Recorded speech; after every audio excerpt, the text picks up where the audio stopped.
Let me ask you something that has been bothering me personally for a very long time now. When you think about the greatest racehorse America ever produced, the name that comes to mind is probably Secretariat, maybe Man o' War, maybe Seattle Slew, and I completely understand that. I grew up hearing those same names. I grew up believing those same stories. But about 3 years ago, I stumbled across a set of numbers so extraordinary, so completely overwhelming, and so honestly impossible to explain away that I have not been able to stop thinking about them since. Numbers belonging to a horse that almost nobody talks about anymore. A horse that won 16 consecutive races, a horse that won the Triple Crown. A horse that shattered racing's $1 million barrier at a time when $1 million meant something almost incomprehensible. A horse named Citation. And tonight, finally, I am going to tell you his complete story, because somebody should have done this a very long time ago. I want you to think about something for a moment. Think about what it actually means to win 16 races in a row. Not 16 races across several comfortable years with long restful breaks between campaigns. 16 consecutive races at the absolute peak of elite American thoroughbred competition against the best horses, on the best tracks, under the heaviest weights, in front of the most knowledgeable and most demanding racing audiences this country has ever assembled in one place. Think about the physical demand of that. Think about the mental demand of that. Think about what it requires from a living, breathing animal to show up again and again and again at the highest possible level without a single performance that gives any opponent any reason for any hope whatsoever. Usain Bolt won 3 consecutive Olympic sprint titles, and the world called him the greatest of all time without a single moment of hesitation or debate. Michael Jordan won 6 championships, and every conversation about basketball greatness begins and ends with his name, regardless of who else enters the discussion. Citation won 16 consecutive races and became the first racehorse in history to earn $1 million, and survived a career-threatening injury and came back and won again. And somehow, I still cannot fully explain this to myself. The mainstream racing conversation decided that was not quite enough to remember him properly, not quite enough to talk about him the way he deserves to be talked about, not quite enough to give him the permanent, unquestioned, institutionally protected, legendary status that his actual record demands from anyone willing to examine it honestly and completely, and without the comfortable filter of received wisdom telling them what they are supposed to believe before they have even looked at the evidence themselves. But before we get into all of that, before we look at the numbers and the records and the races and the comparisons that are going to genuinely challenge some things you have believed about horse racing for a very long time, I want to start somewhere different. I want to start at the beginning, the real beginning. Not the statistics, not the official racing record, not the Hall of Fame citation or the historical rankings or any of the institutional acknowledgments that arrived decades after the fact with all the warmth and personal feeling of a bureaucratic stamp on an old document. I want to start in Kentucky in 1945 at a farm called Calumet with a bay foal who arrived in the world on April 11th without fanfare, without ceremony, without any outward indication of the completely extraordinary destiny that was already burning inside him from his very first uncertain steps across a Kentucky field in early spring. Because I genuinely believe, and the more time I have spent with this story, the more completely I believe it, that if you understand who Citation truly was before the races and the records and the victories and the heartbreak and the comeback and the $1 million and the silence that followed all of it, then everything else we are about to examine together will hit you differently. It will hit you the way it hit me when I first truly understood it. Not as history, not as statistics, but as something genuinely, deeply, and permanently personal. There are champions who arrive loudly, who announce themselves to the world with fanfare, with ceremony, with the kind of dramatic entrance that guarantees nobody will ever forget the moment they first appeared. And then there are champions who arrive quietly, who walk into the world without announcement, without celebration, without any outward signal of the extraordinary destiny that burns silently and completely inside them from their very first breath. Citation was that second kind of champion. And the tragedy, the deep, permanent, historically unforgivable tragedy, is that despite everything he achieved, despite every record he broke, despite every barrier he shattered, the world somehow managed to forget him anyway. He was born on April 11, 1945, at Calumet Farm in Kentucky, one of the most celebrated and historically significant breeding operations in the entire history of American thoroughbred racing. His sire was Bull Lee. His dam sire was the legendary Hyperion. His bloodline was not accidental. It was not fortunate. It was the product of careful, deliberate, generationally refined breeding that combined speed, stamina, intelligence, and competitive fury into a single bay coat that caught the Kentucky sunlight like something that already knew it was destined for greatness. Those who handled Citation in his earliest days described something immediately and unmistakably different about him, not just his physical presence, though that was genuinely breathtaking, not just his movement, though veteran horsemen stopped what they were doing to watch him walk across a field. It was something in his eyes, something in the way he carried himself, something in the burning, unblinking, almost frightening intelligence that looked back at you when you looked at him, like he already knew exactly what was coming, like he had already seen the races he was going to win. And what he was about to do in 1948, what he was about to show the entire racing world, would leave even the most experienced and most hardened horsemen completely, permanently, and absolutely speechless. Every great champion has a moment when the world first realizes what it is actually looking at, a moment when casual observers become devoted believers, a moment when experienced professionals stop offering measured opinions and start making absolute statements. For Citation, that moment did not arrive slowly or subtly, or with any of the gradual build that most champions require before the world grants them its full and unconditional attention. It arrived in 1947 like a thunderclap on a clear day, sudden, overwhelming, and impossible to ignore or explain away with comfortable talk of fortunate circumstances or weak competition or beginner's luck. What Citation did as a 2-year-old was not luck. It was the first unmistakable declaration of something genuinely, historically, and permanently extraordinary. In 1947, Citation won the Futurity Stakes. He won the Pimlico Futurity. He raced 9 times and produced a record so convincing, so complete, and so utterly dominant that the American racing establishment responded by doing the only thing it could honestly do. It named him United States champion. 2-year-old colt, without hesitation, without debate, and without a single dissenting voice from anyone who had actually watched him run. Champions are supposed to be controversial. Citation was not controversial. He was simply undeniable. But what made Citation's 2-year-old season truly significant was not just what he won, it was how he won. With a combination of raw, electrifying speed and intelligent tactical racing that veteran trainers Ben Jones and Jimmy Jones recognized immediately as something they had never encountered before in their combined decades of working with the finest thoroughbreds America had ever produced. He didn't just outrun his opponents. He outthought them. He outfought them. He broke them completely and without mercy. And 1947 was only the beginning. What Citation was quietly, methodically, and completely preparing to do in 1948 would not just rewrite American racing history, it would redefine what any racehorse anywhere was believed capable of achieving. There are years in sporting history that belong entirely and completely to one individual. Years so thoroughly dominated, so absolutely owned, and so permanently defined by a single extraordinary performer that every other competitor who shared that era becomes little more than a supporting character in someone else's unstoppable story. 1948 belonged to Citation.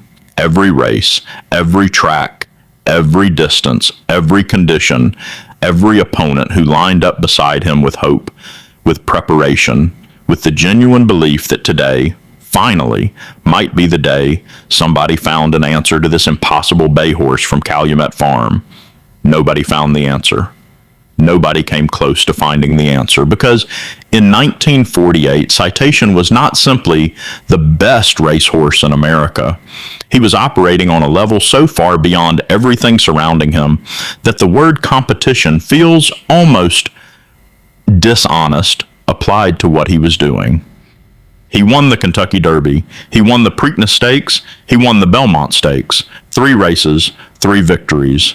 America's 8th Triple Crown champion, joining the most exclusive and most celebrated club in the entire history of thoroughbred racing, with a dominance and a completeness that left veteran racing observers searching for words adequate enough to describe what they had just witnessed. But here is what separates Citation from every other Triple Crown champion in history. He did not stop. He did not rest on the most prestigious achievement American racing offers its greatest champions. He kept running, and he kept winning, and winning, and winning again. 16 consecutive races without a single defeat across an entire season of sustained, merciless, historically extraordinary dominance. 16 races, 0 defeats, 1 horse. But the story that nobody tells, the chapter that mainstream racing conversation has consistently and inexplicably buried beneath simpler and more romantic narratives, is what Citation achieved immediately after those 16 consecutive victories finally ended. Because what came next was not a decline, it was a devastation of an entirely different and far more heartbreaking kind. There are achievements that live inside statistics, cold numbers recorded in official books that racing historians reference occasionally and casual fans never think about at all. And then there are achievements so culturally significant, so historically permanent, and so fundamentally transformative to the sport that produced them that they reach far beyond statistics into something deeper, into the territory of genuine civilization, changing moments that alter how an entire industry understands its own value, its own potential, and its own relationship with the concept of greatness. Citation's $1 million milestone was that second kind of achievement. And the almost complete silence surrounding it in modern racing conversation is one of the most baffling and most inexcusable oversights in the entire history of American sport. Citation became the first racehorse in history to earn $1 million in prize money. $1 million in 1951. At a time when $1 million represented a sum so extraordinary, so almost incomprehensible in its magnitude, that it carried cultural weight far beyond the racing world into mainstream American consciousness in a way that no horse before him had ever achieved or even approached. Newspapers that rarely covered racing put Citation on their front pages. Publications that had never dedicated serious space to thoroughbred athletics suddenly found themselves writing about a bay horse from Kentucky as though he were a cultural phenomenon. Because he was. Because crossing that barrier meant something that transcended sport entirely and entered the language of American ambition, American excellence, and American possibility. $1 million in 1951 represents over $9 million in today's money. $9 million earned on a racetrack by a horse who began his journey in a Kentucky field in 1945 with nothing but bloodline intelligence and the kind of burning competitive fury that no breeding program can manufacture or predict. But here is what makes this milestone even more extraordinary and even more heartbreaking simultaneously. Citation earned that $1 million not at the peak of his powers, but fighting his way back from the most devastating and most cruel interruption any champion has ever been forced to endure. There is a particular kind of heartbreak that exists exclusively in sport, a heartbreak that has nothing to do with losing to a better opponent, nothing to do with strategic failure, nothing to do with any of the normal and understandable ways that even the greatest champions eventually meet their limitations. It is the heartbreak of watching something genuinely extraordinary, something historically rare and scientifically improbable, get interrupted at its absolute peak by the cruel, random, completely indifferent hand of physical misfortune. It is the heartbreak of a champion denied not by competition, but by circumstance. And in the long, rich, emotionally complicated history of American thoroughbred racing, no champion has ever worn that particular heartbreak more completely, more unjustly, or more permanently than Citation. In 1949, the year that should have been the absolute zenith of Citation's already extraordinary career, everything stopped. An ocelot, a degenerative joint condition that develops from the relentless physical demands of elite racing, forced Citation away from the sport entirely for a full calendar year. 12 months. 365 days of silence from the horse who had just completed one of the most dominant seasons any racehorse in American history had ever produced. The horse who had won 16 consecutive races. The horse who had claimed the Triple Crown with devastating completeness. The horse who every serious racing professional in America believed was still nowhere near the ceiling of his extraordinary physical potential. Gone. Absent. Reduced to watching from a distance while lesser horses filled the space. His greatness had permanently made its own. What did that lost year truly cost Citation? The honest answer is something racing historians have consistently refused to calculate directly and publicly. Because the number is too large. Because the races he would have won, the records he would have broken, and the heights he would have reached with one additional year of peak physical dominance would have built a legacy so monumentally complete and so statistically overwhelming that no future conversation about the greatest American racehorse of all time could have ever honestly included any other name. There is a difference between a great horse and a true champion. A great horse performs magnificently when conditions are perfect, when health is complete, when preparation is ideal, when the weight of expectation sits comfortably rather than crushingly on shoulders strong enough to carry it without visible effort. A true champion does something categorically different and categorically harder. A true champion performs magnificently when everything has been taken away, when the body has been broken and rebuilt, when the momentum has been interrupted and the rhythm has been shattered, when the world has quietly, gradually, almost imperceptibly begun to wonder whether the greatness it witnessed before the interruption was real and permanent or fortunate and fragile. Citation's comeback was not just a return to racing. It was the most definitive and most emotionally powerful answer to that question that any champion in the history of American sport has ever delivered. He returned in 1950 carrying something heavier than any racing weight ever officially assigned to a thoroughbred competitor. He carried the weight of a lost year, the weight of physical reconstruction, the weight of whispered doubts from people who had never doubted him before, but had grown quietly uncertain during 12 months of enforced silence. And Citation responded to every single one of those doubts with the only language he had ever truly spoken, the language of absolute, sustained, merciless, competitive dominance on an actual racetrack against actual elite competition under actual pressure that revealed character more completely and more permanently than any training performance or reputation ever could. He won the Golden Gate Mile Handicap in 1950. He won the Hollywood Gold Cup in 1951. He won the American Handicap in 1951. He pushed his career earnings past the historic $1 million barrier that no horse before him had ever reached or even seriously threatened.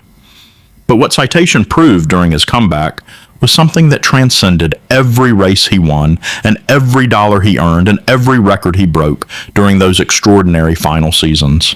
He proved that what happened in 1948 was not fortune. It was character.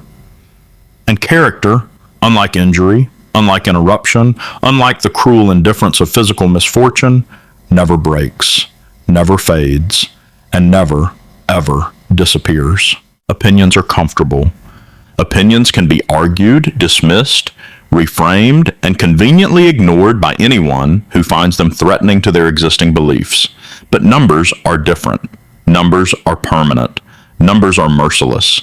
Numbers do not care about romantic narratives or institutional preferences or the carefully constructed mythologies that powerful organizations spend decades building around their chosen legends. Numbers simply exist. Cold, precise, permanently recorded, and completely immune to the kind of selective storytelling that shapes public perception far more powerfully than honest evidence ever does. And when you sit down quietly, remove every bias, silence every romantic instinct, and place Citation's career numbers directly beside the career numbers of every horse history has ever called greater, What you find will fundamentally and permanently challenge everything mainstream racing conversation has told you to believe. 45 races, 32 wins, 10 second place finishes, 2 third place finishes, a winning percentage that places him among the most consistent elite competitors American racing has ever produced at any level, in any era, under any conditions. 16 consecutive victories at the absolute peak of his powers against the strongest available competition his era could assemble. A triple crown captured with a dominance and a completeness that veteran racing professionals described at the time as the most impressive three-race performance they had witnessed in their entire combined careers. And a financial record so historically significant that it required the invention of an entirely new category of racing achievement to properly contain and describe it. Now place those numbers beside Secretariat. Secretariat raced 21 times and won 16. Citation raced 45 times and won 32. Against older horses, under heavier weights, across longer campaigns that tested stamina, consistency, and competitive durability simultaneously and without mercy. Place those numbers beside Man o' War.